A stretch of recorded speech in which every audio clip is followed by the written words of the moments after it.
Today I fucked up by shaving my head and balls and went to a sensory deprivation tank. My birthday came and went, and my wife decided to book a sensory deprivation tank session for me. I've done a few of these in the past and really liked them. For those who don't know, a sensory deprivation tank, or float session, is basically a closed-off room with minimal to no light and a big tub filled with Epsom salt water. The idea is that you float effortlessly while your body decompresses and you relax in silence or with some chill music. I've done it a couple of times before and really enjoyed it, so Elle was pretty happy when she got me a session.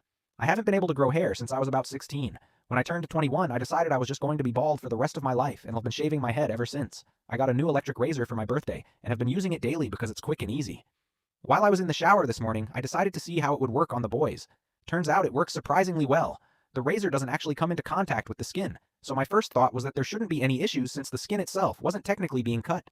I dry off and get ready to head to the sensory deprivation tank. I see the amount of salt they put into these tanks and think to myself that I'm totally fine. They even provide an ointment for people who have cuts or abrasions to protect the area.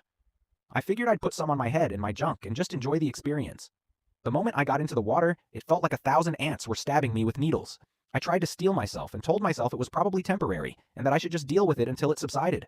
I lasted about 5 seconds of what was probably the worst stinging pain my nuts have ever experienced before climbing out of the tank. My senses were definitely not deprived at that moment. I think the salt from the tank may have mixed with the gel that was supposed to protect my regions, because it still stung like crazy while I was trying to shower off. After about a minute of blasting water directly at my pelvis, the pain finally stopped and I started weighing the pros and cons of going out to the front desk and explaining what happened. I got dressed, cleaned up as best I could, and walked out to the main room. I told the person behind the desk that I'd completely forgotten that I shaved my head that morning, and that as soon as my head hit the water, it started stinging so badly that I couldn't stay in. They were very accommodating and asked if I wanted to reschedule.